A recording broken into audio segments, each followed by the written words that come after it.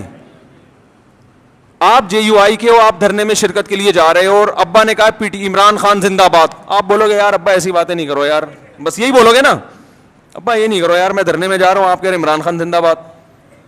آپ ابا کو لکھ کے دو گے ابا آپ میرے دل سے اتر گئے.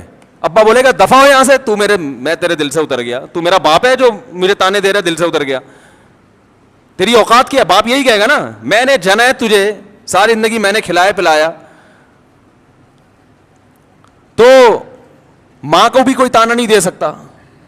ہمیں یاد ہے جب ضیاء الحق کا دور تھا, ہم بہت چھوٹے بچے تھے اس وقت, تو ضیاء الحق نے ریفرینڈم کروایا تھا کہ اسلام چاہتے ہو تو ہاں, اسلام نہیں چاہتے تو نہ. بہت ہوشیار آدمی تھا ضیاء الحق بھی. اس نے ریفرینڈم کروایا تھا کہ اگر آپ اسلام چاہتے ہیں تو مزید 5 سال کے لیے مجھے ووٹ دے دیں. تو ہمارے خاندان میں ایک بوڑھی خاتون ہیں, اب تو بوڑھی ہو گئی, اس وقت تو اتنی بوڑھی نہیں تھی, وہ ہماری محرم رشتہ ہے ان سے, وہ نا پہ ٹھپا لگا کے آ گئیں. اور ہم نے کہا بھائی کیا اسلام نہیں چاہیے؟ انہوں نے کہا اسلام چاہیے, ضیاء الحق نہیں چاہیے ہمیں. انہوں نے کہا اسلام چاہیے ہمیں, ضیاء الحق نہیں چاہیے. ان کو نہیں پسند ہوگا ضیاء الحق. تو باقی اکثر لوگ ہاں پہ جا کے ٹھپا لگا رہے تھے. تو ہمیں ان کی بات پہ ہنسی آئی. ہم جو تھے ضیاء الحق کی طرف تھے, ہم سمجھتے تھے کہ بھئی یہ دیندار آدمی ہے, تہجد گزار آدمی ہے, یہ اسلام کو, اور اس نے بہت حد تک کیا بھی ہماری رائے کے مطابق کام. وفاقی شرعی عدالت بنائی, مفتی تقی صاحب کو اس کا جج بنایا, حدود آرڈیننس سارے ضیاء الحق کے ہی بنائے ہوئے ہیں. اس کے دور میں جو جتنی ٹی وی اینکرز تھی سب کے سر پہ دوپٹہ ہوتا تھا. بہت سارے کام اس نے کیے, اور بہت سارے کر سکتا تھا, مگر لوگوں نے اس کا ساتھ نہیں دیا. لیکن اس میں بھی رائے کا اختلاف ہو سکتا ہے, کوئی کہتا ہے امریکی ایجنٹ تھا, کوئی کہتا ہے کیا ہوا. ایسا نہ ہو جو تھوڑے بہت جن کے دلوں سے میں نہیں اترا, اب ان کے دلوں سے بھی اتر جاؤں کہ آپ تو ضیاء الحق کی حمایت کر رہے ہو. تو 2 منٹ لگتے ہیں دل سے اترنے میں. تو وہ نا پہ لگا کے آ گئیں. اب وہ ہمارے خاندان کی بڑی خواتین, ہم ان سے یہ کہتے ہیں آپ ہمارے دل سے ہمیشہ کے لیے اتر گئیں. تو بھائی رشتے ہیں جو ٹھیک ہے نا کا, اور ہم نے بظاہر تو یہ کفر ہے نا کہ اسلام نہیں چاہیے, وہ کہتی ہے اسلام چاہیے. یہ ضیاء الحق نے اسلام کا ان کے رائے کے مطابق لیبل لگایا ہوا ہے کہ اب اسلام تو ہر آدمی کہے گا نا ہاں, تو ہاں کا مطلب یہ کہ اگلے 5 سال کے لیے میں دوبارہ آ رہا ہوں. تو بھائی ہمارے اپنے رشتے داروں میں ہم جب بیٹھتے ہیں, کوئی جے یو آئی کی حمایت کر رہا ہوتا ہے, کوئی پی ٹی آئی کی حمایت کر رہا ہوتا ہے. اب جو خاندان کے بڑے بزرگ ہیں ہم ان سے تمیز سے احترام سے تھوڑی سی ڈیبیٹ کر لیتے ہیں, بحث کر لیتے ہیں. بھائی ٹھیک ہے آپ کی رائے ہے, بڑے بزرگ تو بزرگ ہی رہیں گے. اب یہ تھوڑی کہ وہ پی ٹی آئی میں چلا گیا تو وہ ہمارے دل سے اتر گیا, وہ جے یو. بھائی بڑے خاندان کے رشتہ ہے. دوست احباب میں بھی ایسا ہی ہوتا ہے. ہم جب بیٹھتے ہیں ہمارے دوستوں میں, ہمارے شاگردوں میں, میرے شاگردوں میں کوئی جے یو آئی کا ہے, کوئی پی ٹی آئی کا ہے, وہ بیٹھے ہوئے ہوتے ہیں. اب وہ کہ آپ ہمارے دل سے اتر گئے, میں کہوں گا بس دل سے اتر گئے تو میں تو سبق نہیں پڑھاؤں گا. جب تمہارا استاد سے تمہیں عقیدت محبت ہی ختم ہو گئی تو میں تمہیں تفسیر کیوں پڑھاؤں؟ میں کیوں پڑھاؤں بھائی تمہیں تفسیر؟ اتنا بڑا تانا تم نے دے دیا کہ آپ ہمیں سمجھ میں ہی نہیں آ رہے نا, تو جب پھر اس سے پڑھو جو تمہیں سمجھ میں آ رہا ہے. جو سمجھ میں نہیں آ رہا اس سے کیوں پڑھ رہے ہو؟ تو چھوٹا دل نہ رکھو میرے بھائی, ظرف کو کیا کرو, دوسرے کی رائے سننے کا تحمل پیدا کریں. رائے سننے کا تحمل پیدا کریں.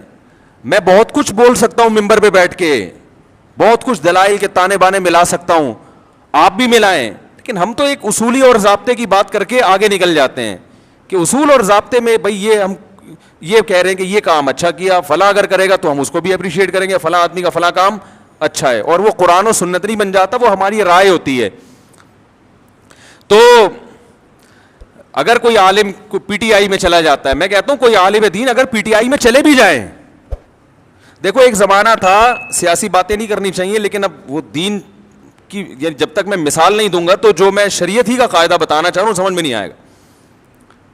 ایک زمانہ تھا کہ ایم کیو ایم بڑے عروج پر تھی. ایک عالم تھے, ان کا ایم کیو ایم میں ایک اسمبلی کے ممبر تھے, ان سے بڑی گہری دوستی, وہ ان سے بڑے جا کے بڑی اچھی طرح سے ملا کرتے تھے اور بڑی گہری دوستی. کسی نے اعتراض کیا کہ حکمرانوں سے تعلق ہے بھائی, کہ جب بھی اسمبلی کا ممبر آئے گا اور یہ جناب اس سے بڑے اچھے طریقے سے ملیں گے, اس کو چائے بھی پلائیں گے, یہ تو چاپلوسی کر رہے ہیں. یہ کیا کر رہے ہیں؟ یہ تو چاپلوسی, حکمرانوں کی چاپلوسی. تو میں نے ان سے کہا بھائی دیکھو، ایک جب کوئی بھی حکومت میں ہے تو اس کے خلاف چلو گے تو آپ اپنے کام نہیں نکلوا سکتے، اور اگر آپ اس سے دوستی لگا کے بہت سارے دینی کام کروا سکتے ہیں اس سے، تو یہ چاپلوسی نہیں ہے، یہ شریعت میں عین مطلوب ہے. چاپلوسی حکمرانوں کی وہ حرام ہے جو اپنی ذات کے لیے ہو، قوم کے لیے ہے، ملک و ملت کے لیے، تو یہ چاپلوسی نہیں ہے، یہ تو اخلاق ہے. اور شریعت نے ہمیں حکمرانوں کے احترام کا حکم دیا ہے، ان کو ذلیل کرنے کا حکم نہیں دیا. اس لیے کہ قومی اتحاد جو ہے نا، اتحاد وہ جب ہی ہوتا ہے کہ جب سب ایک امیر پر متفق ہوں، تب ملک پاورفل بنتا ہے، تب اس وقت طاقتور بنتا ہے ملک. آپ درجنوں سیاسی اختلاف کریں تو اگر کوئی کسی اسمبلی کے، اب میں اس لیے کہہ رہا ہوں، حضرت مولانا طارق مل صاحب جا کے بیٹھے ہوئے ہیں کسی حاکم کے پاس، اس کی تصویریں آ رہی ہیں اور نیچے جھوٹی حدیثیں اور اسلاف کے واقعات کے جو حکمرانوں سے ملتا ہے وہ یوں ہیں تو وہ یوں ہیں تو فلانا ہے. بھائی جو اپنی ذات کے لیے ملے، اپنی ذات کو پروموٹ کرنے کے لیے، اور جس کے پیچھے مقصد ہو، جس کے پیچھے ایک قوم کی خدمت ہو، تو اس کے لیے بالکل جائز ہے. اور یہی کام جب آپ کرتے ہیں تو وہ حلال ہوتا ہے، دوسرا کرے تو وہ کیا ہو گیا؟ وہ ناجائز ہو گیا. کوئی اصول ہی نہیں ہے، کوئی ضابطہ ہی نہیں ہے کسی بھی چیز کا. تو خلاصہ یہ نکلا کہ تھوڑا سا ظرف کو بڑا رکھیں، اختلاف رائے کا تحمل کریں کہ اس کی یہ رائے ہے، ہماری. دیکھو یہ ہمارے اکابر میں اس سے بھی بڑے بڑے اختلافات ہوئے ہیں. فلاں کو وزیر اعظم بننا چاہیے کہ نہیں بننا چاہیے، فلاں حقدار ہے یا نہیں، یہ کم درجے کا اختلاف ہے. کنٹری بننا چاہیے نیا یا نہیں بننا چاہیے، یہ زیادہ بڑا اختلاف ہے. کیا خیال ہے؟ جب ہندوستان کے دو ٹکڑے ہو رہے تھے، مولانا حسین احمد مدنی رحمہ اللہ تعالیٰ کی رائے یہ تھی کہ ہندوستان کو دو ٹکڑوں میں تقسیم، بولو بھائی، نہیں ہونا چاہیے. ان کی رائے تھی، یہ تھی. ان کے پاس اپنے دلائل تھے کہ زیادہ مسلمان انڈیا میں ہیں، یہاں تھوڑے ہیں. تو ایک پوری ان کے پاس ایک دلائل تھے. مولانا اشرف علی تھانوی رحمہ اللہ تعالی، مولانا ظفر احمد عثمانی رحمہ اللہ تعالی کی رائے یہ تھی کہ بننا چاہیے ملک. یہ بہت بڑا اختلاف تھا کہ نہیں تھا؟ بھائی کنٹری وجود میں آنا چاہیے کہ نہیں آنا چاہیے، یہ چھوٹا اختلاف نہیں تھا. مولانا حسین احمد مدنی وہ کہتے تھے ملک نہیں ٹوٹنا چاہیے، اس پہ وہ جلسے کر رہے تھے، دھرنے دے رہے تھے، بڑی تحریک چلائی تھی انہوں نے، پورا ایڑی چوٹی کا زور لگا لیا کہ ہندوستان کو نہیں ٹوٹنا چاہیے. لیکن مولانا تھانوی رحمۃ اللہ علیہ قائد اعظم سے باقاعدہ ملاقاتیں کر رہے تھے. مولانا ظفر احمد تھانوی قائد اعظم سے ملاقاتیں کر رہے تھے، ان کو اپریشیٹ کر رہے تھے کہ الگ ملک بنانا ہے ورنہ ہم ہندوستان میں پس جائیں گے. اور یہ دونوں ایک دوسرے کا اس قدر احترام کرتے تھے، اتنے شدید اختلاف کے باوجود، کہ آج تک ان کے شاگردوں میں آپ کو چپکلس نظر نہیں آئے گی. میرے شیخ حضرت مفتی رشید احمد صاحب رحمہ اللہ تعالی حضرت تھانوی کے سلسلے کے ہیں اور ان کے نظریے سے متفق تھے کہ پاکستان بننا چاہیے.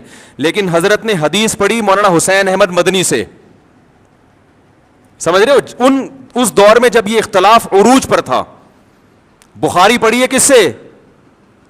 مولانا حسین مدنی سے. اتنے شدید اختلاف کے باوجود ہمارے حضرت فرماتے ہیں مجھے مولانا حسین احمد مدنی سے اتنی عقیدت تھی کہ میں درس میں ان کے قریب آ کے بیٹھا کرتا تھا اور جہاں موقع ملتا ان کے پاؤں کے تلووں پہ اپنا ہاتھ لگاتا. ایک عشق کی حد تک محبت تھی نا، اتنی محبت. کتنا بڑا اختلاف! اس لیے کہ انہوں نے اس اختلاف کو آپس کی نفرتوں کا ذریعہ نہیں بنایا، آپس کی نفرتوں کا ذریعہ نہیں بنایا. مولانا تھانوی رحمہ اللہ تعالیٰ کو کسی نے فرمایا کہ ابو الکلام آزاد جو ہیں وہ پاکستان بننے کے قائل نہیں ہے، وہ آپ سے بحث کرنا چاہتے ہیں. ٹھیک ہے نا، وہ آپ سے بحث کرنا چاہتے ہیں. تو کسی نے بتایا حضرت ابو الکلام آنا چاہتا ہے. حضرت نے مزاح میں فرمایا آنے دو، یہاں جد الکلام بیٹھا ہوا ہے. یعنی اب کہتے ہیں باپ کو اور جد کہتے ہیں دادا کو. وہ اگر کلام کا باپ ہے تو ہم کلام کے دادا ہیں.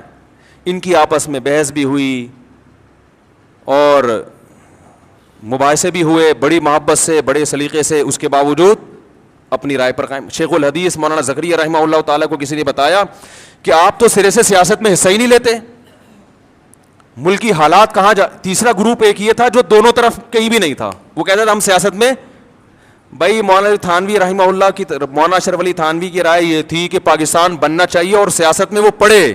انہوں نے اپنے شاگردوں کو بھیجا, قائد اعظم سے ملاقاتیں ہوئی, قائد اعظم کو دین کے قریب لانے میں بہت بڑا کردار ہے. یہاں تک کہ قائد اعظم پینٹ شرٹ پہنا کرتے تھے, مولانا اشرف علی تھانوی رحمہ اللہ کی محنت سے انہوں نے وہ شیروانی پر آ گئے. انہوں نے کہا یہ لباس جو ہے نا ہمارے ملک میں ماڈرن لوگوں کا سمجھا جاتا ہے, لوگ اس سے آپ کو اسلامی لیڈر نہیں سمجھیں گے, تو آپ اپنا لباس چینج کریں. قائد اعظم اس پہ بھی ایگری ہو گئے. اور حکیم الامہ مولانا اشرف علی تھانوی قائد اعظم کی بہت, وہ کہتے تھے اس کے گیٹ اپ پہ نہ جاؤ, وہ کہتے تھے قائد اعظم ان کے گیٹ اپ پہ نہ جاؤ, یہ آدمی اندر سے مسلمان ہے. اور ملک لینے کے لیے جو پیچیدگیاں ہیں اور اس کے جو سائیڈ افیکٹ ہیں ان کو یہ ہم سے زیادہ سمجھتے ہیں, انہوں نے لا پڑھا ہوا ہے. سمجھ میں آ رہی ہے بات کہ نہیں آ رہی؟ وہ یہ زیادہ اچھا سمجھتے ہیں. اب اس میں کون صحیح تھا کون غلط تھا یہ بحث کرنے کا کوئی فائدہ نہیں ہے, اس لیے کہ جب پاکستان بن گیا تو مولانا حسین احمد مدنی نے سب سے پہلے پاکستان کی حمایت کی ہے. لوگوں نے کہا آپ تو مخالفت کر رہے تھے, تو انہوں نے کہا مسجد بننے سے پہلے اختلاف ہو سکتا ہے کہ مسجد بنے یا نہ بنے, بن گئی تو اس کا احترام لازم ہے. کیسی زبردست سوچ تھی, اڑے نہیں رہے کہ نہیں بس نہیں غلط ہوا اب میں اس کی واٹ لگاؤں گا. انہوں نے کہا بھائی یہ تو اس وقت اختلاف تھا, اب جب بن ہی گیا ہے تو اب مسلمانوں کا ایک ملک بن گیا, اب اس کو طاقتور ہونا چاہیے, اس میں قانون سازی ہونی چاہیے اور اس کو اب سپورٹ کرنا چاہیے. تو بڑا ایک دلچسپ واقعہ میرے ذہن میں آیا تھا. میں یہ عرض کر رہا تھا کہ قائد اعظم کو فل سپورٹ مل رہی تھی کہاں سے؟ مولانا شریف تھانوی رحمہ اللہ تعالیٰ کی طرف سے. اور ادھر مولانا حسین احمد مدنی وہ سیاست میں وہ ان کے جلوس نکل رہے تھے اور وہ تقریروں میں کہتے تھے مسلمانوں یہ دہلی کی جامع مسجد چھوڑ کر کہاں جا رہے ہو, یہ بابری مسجد چھوڑ کر کہاں جا رہے ہو, یہ تو تمہارے 1000 سال تم نے ہندوستان پہ حکومت کی ہے, یہ تو تمہارا ہے. یہ دوسرے فریق کی رائے یہ تھی کہ ہمارا تھا, اب اگر ہم الگ ملک نہیں ملا تو اس سے بھی جائیں گے ہم, کیونکہ گورا انگریز سارے فائدے ہندو کو دے کے جا رہا تھا, وہ ہندو کے حوالے کر کے جا رہا تھا. دونوں کی رائے تھی, دونوں کے دلائل تھے, اس کی سنتے لگتا وہ صحیح کہہ رہا ہے, اس کی سنتے لگتا وہ صحیح کہہ رہا ہے. اور ایک تیسرا گروپ تھا شیخ الحدیث مولانا زکریا رحمہ اللہ تعالیٰ کا, وہ سارا دن علم حدیث میں کتابوں میں لگے ہوئے تھے, وہ سیاست میں دلچسپی, وہ کسی دھرنے میں شریک ہی نہیں ہوتے تھے. اب یہ چاہتے نا 3 دھڑے بڑے آرام سے بن سکتے تھے علماء کے, ایک دھڑا بن جاتا پاکستان بننا چاہیے, ایک دھڑا پاکستان مخالف, اور ایک یہ کہ یہ دونوں جو ہے نا فتنہ پرست ہیں, ہمیں تو اللہ اس کے رسول کے بس دین میں لگنا چاہیے. یہ تینوں اپنے مریدوں کو تیار کرتے اور بولتے کہ تم اس کی مجلس میں نہیں جانا, اس درس حدیث نہ سننا مولانا حسین مدنی کا. اور مولانا حسین مدنی درس بھی کہاں دیا کرتے تھے؟ مسجد نبوی میں نبی صلی اللہ علیہ وسلم کے روضہ اطہر کے سامنے بیٹھ کے, پوری دنیا سے لوگ آ کے ان کا بخاری کا درس سنا کرتے تھے. یہ اتنا یعنی علم حدیث پہ عبور تھا کہ نبی صلی اللہ علیہ وسلم کے روضہ اطہر پہ درس دیا کرتے تھے بیٹھ کے, کئی سال درس دیا انہوں نے. تو اب یہ تینوں حضرات اگر اپنی نیچے عوام کی تربیت یوں کرتے, شیخ الحدیث مولانا زکریا رحمۃ اللہ علیہ کہتے ہیں نہ تھانویوں کے پاس جاؤ, ہیں ان کے پاس جب جا کے دیکھو کہ نہیں پاکستان بنے گا, بن کے رہے گا پاکستان, بن کے رہے گا. نہ مدنیوں کے پاس جانے کی ضرورت ہے, تم علماء ہو, تمہارا کام کیا ہے؟ حدیث پڑھو, قرآن پڑھو, فقہ پڑھو, یہ تمہارا کام ہے. قریب بھی ان کے پھٹکنے کی اجازت نہیں ہے. کیا خیال ہے بھائی؟ اور مدنی گروپ کہتا ہے کہ یہ مسلمانوں کو مروا رہے ہیں, یہ الگ ملک بنا کے یہ سارا ہندوؤں کے حوالے کر کے مروا رہے ہیں. ان کے یہ ورڈنگ نہیں تھی, ان کا یہ تھا میری رائے یہ ہے. یہ دوسروں پہ تہمتیں نہیں لگائی انہوں نے. اگر تہمتیں لگانا شروع کر دیتے نا کہ ان کی نیت ہی غلط ہے, معاملہ پھر خراب ہوتا ہے. معاملہ جب خراب ہوتا ہے جب آپ دوسرے کی نیت پہ ڈاکہ ڈالنا شروع کر دیں کہ یہ بندہ ہی غلط ہے, یہ ان کی نیت. بھائی نیت کیسے, کوئی قرآن میں تھوڑی لکھا ہوا ہے کہ پاکستان بننا چاہیے کہ نہیں بننا چاہیے, یہ تو رائے ہے نا, تو 2 رائے بن سکتی ہیں. تو انہوں نے یہ نہیں کہا کہ ان کی نیتیں ٹھیک نہیں ہیں, یہ تمہیں مروانا چاہتے ہیں, یہ ہیں ہی غلط لوگ, یہ تو پہلے ہی صوفی ٹائپ کے لوگ ہیں, خانقاہیں چلانے والے لوگ ہیں, تو تمہیں مروا دیں گے. تو کسی نے تبھی تینوں فریقوں میں آپس میں آج تک محبت قائم ہے. تو شیخ الحدیث سے کسی نے کہا کہ آپ تو جلسوں میں جاتے نہیں, دھرنوں میں جاتے نہیں, اور آپ وہ اپنے شاگردوں کو بھی منع کرتے تھے کہ مت جاؤ, ورنہ علم کے نہیں رہو گے. تو کسی نے کہا مولانا حسین مدنی تو کرتے ہیں, تو انہوں نے کہا مولانا حسین احمد مدنی جیسا حوصلہ ہم میں نہیں ہے. وہ سیاست میں پوری طرح اتر کے بھی علم سے پیچھے نہیں ہٹے. انہوں نے کہا اتنی کتابیں وہ روزانہ پڑھا رہے ہیں, اتنے تحقیقی کام ان کے ہو رہے ہیں, اور جلسوں میں شرکت بھی, دھرنوں میں شرکت بھی, یہ حوصلہ اللہ نے ہر ایک کو نہیں دیا. عجیب, دیکھو کیسا. تو اپنے شاگردوں کا یہ ذہن بنایا جس کی وجہ سے آج بھی ان کے شاگردوں میں آپس میں محبت ہے. ہمارے حضرت تو انہی کے شاگردوں میں سے تھے نا. تو مولانا حسین مدنی رحمہ اللہ سے بھی محبت کرتے تھے, اور حضرت حکیم علماء کے سلسلے کے تو یعنی ان کو خلافت ملی ہوئی تھی. تو اب جو سسٹم چل رہا ہے اب اتنے بڑے اختلاف نہیں, اب اس سے چھوٹی نہ ہوئی. عمران خان کی تعریف کر دی تھی مولانا طارق جمیل صاحب نے, تو اب وہ 3 توئیں میں شرارت ہے, ایسے بھی کچھ میسج آ رہے ہیں کہ توئیں جس نام میں بھی ہوگا اس میں کیا ہے. مجھے میسج آیا کہ جس مولوی کے نام میں توئیں ہوگا وہ شرارتی ہوگا. ایک طارق جمیل, ایک طارق مسعود, ایک طاہر اشرفی, انہوں نے ایئرپورٹ پہ جا کے استقبال کر لیا تھا نا. توئیں نہیں ہونا چاہیے نام میں. میں نے کہا پھر زوئیں سے نام رکھا کرو. تو بھائی یہ گاڑی ہے کہ JJ5640, غلط پارکنگ کر دی, اس کو صحیح کر لیں. 5640. تو بھائی اتنا بڑا اختلاف ہوا, آپس میں نفرتیں نہیں پھیلیں. اب بہت چھوٹے چھوٹے اختلاف ہو رہے ہیں, اور اتنا زیادہ. دیکھو میں ایک بات کہتا ہوں, اپنے سیاسی لیڈر سے عقیدت محبت ضرور کرو. آپ کو جو سمجھ میں آتا ہے, اگر آپ کو دھرنا سمجھ میں آ رہا ہے آپ دھرنے میں جاؤ, اگر آپ کو نہیں سمجھ میں آ رہا آپ نہیں جاؤ. لیکن ان سیاسی قائدین کے چکر میں آپس میں ایک دوسرے کو دل سے مت اتارو. کوئی بھروسہ نہیں ہے کل یہ لیڈر آپس میں بیٹھ کے چائے پی رہے ہوں اور ہم آپس میں لڑ کے ایک دوسرے کو دور کر چکے ہوں. ماضی میں کیا ایسا ہوا نہیں ہے؟ یہ سیاسی لیڈر کفر کے فتوے لگا رہے ہوتے ہیں ایک دوسرے پہ. میں نے خود جلسوں میں تقریریں سنی ہے, وہ کافر, وہ یہودی, وہ فلانا, تھوڑے دن میں اسی کے ساتھ گلے مل رہے ہیں, پھول پہنائے جا رہے ہیں, ہاتھ ملائے جا رہے ہیں, اس کو مکمل سپورٹ کر رہے ہیں. یہ تو ہوتا ہے, ہر لیڈر کے ساتھ ہوتا ہے, ہر لیڈر, اور ہو رہا ہے اب تو, ماضی سے دیکھتے آ رہے ہیں. تو میں طلبہ سے کہتا ہوں JUI اور PTI کے چکر میں آپس میں نفرتیں پیدا مت کرو, تم کلاس فیلو. یہ دور زندگی میں دوبارہ کبھی نہیں آئے گا. 8 سال اکٹھے پڑھتے ہیں, اتنے آپس میں محبتیں ہوتی ہیں, اور JUI اور PTI کے چکر میں گالیاں. میں ان سے کہتا ہوں کل کہیں ایسا نہ ہو مستقبل میں کہ دونوں لیڈر بیٹھے ہوئے وسیع قوم کے وسیع تر مفاد میں چائے پی رہے ہوں. پھر جب آپ بولو گے یار آپ نے ہمیں تو مروا دیا, اس کو بول دیا تھا یہودی کا بچہ ہے وہ, اور آپ نے ان کو بول دیا تھا وہ چور ہے, وہ ڈیزل چوری کرتا ہے, وہ یہ کرتا ہے, وہ کرتا ہے. اب آپ اتحاد کر رہے ہیں تو کہیں گے قوم کے وسیع تر مفاد میں, قوم کے وسیع تر مفاد میں ہمیں یہ بالآخر ہمارا تو بیڑا غرق کر دیا نا. کتنے لوگ ہیں, میں نے جو بیان کیا تھا ایک کہیں وہ چھوٹا سا وہ, تو 5000 سبسکرائبر ایک دن میں میرے چینل سے بھاگ گئے. ٹھیک ہے نا, 5000. وہ میں نے وہ تنزانیہ میں تھا, میں نے تھوڑا سا ایک بیان کر دیا تھا کہ وہ پتہ نہیں وہ PTI کے بارے میں کہ یہ عمران خان نے یہ والا کام اچھا کر دیا, بس اتنا کہہ دیا تھا. 5000 ایک دم سے شارٹ مارکیٹس. یہ وہ سارے تھے جن کے دل سے ہم اسی وقت اتر گئے.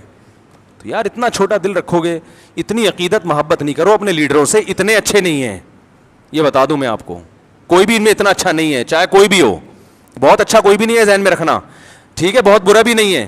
جتنے یہ ایک دوسرے پہ الزام لگاتے ہیں اتنے برے یہ دونوں نہیں ہیں, یہ بتا دوں میں. نہ عمران خان یہودیوں کا ایجنٹ ہے, نہ مولانا فضل الرحمان اتنے برے ہیں جتنا ان کو کہا جا رہا ہے, لیکن اتنے اچھے بھی نہیں ہیں جتنا آپ عقیدت محبت میں گھسے چلے جا رہے ہو. تھوڑا سا واپسی کا آپشن رکھو. باقی وزیر اعظم نے جو اچھا کام کیا ہم اس کو اپریشیٹ کریں گے, کرتے رہے, آئندہ بھی کریں گے. کل آپ وزیر اعظم بن گئے, آپ اگر کوئی خاندانی کام, ہم تو نواز شریف کو اپریشیٹ کیا تھا جب اس کے دور میں ایٹمی دھماکہ ہوا تھا. بھائی کام اچھا ہو گیا تھا, خاندانی ملک ایٹمی پاور بن گیا, اور کیا چاہیے بھائی آپ کو, زبردست کام ہو گیا تھا.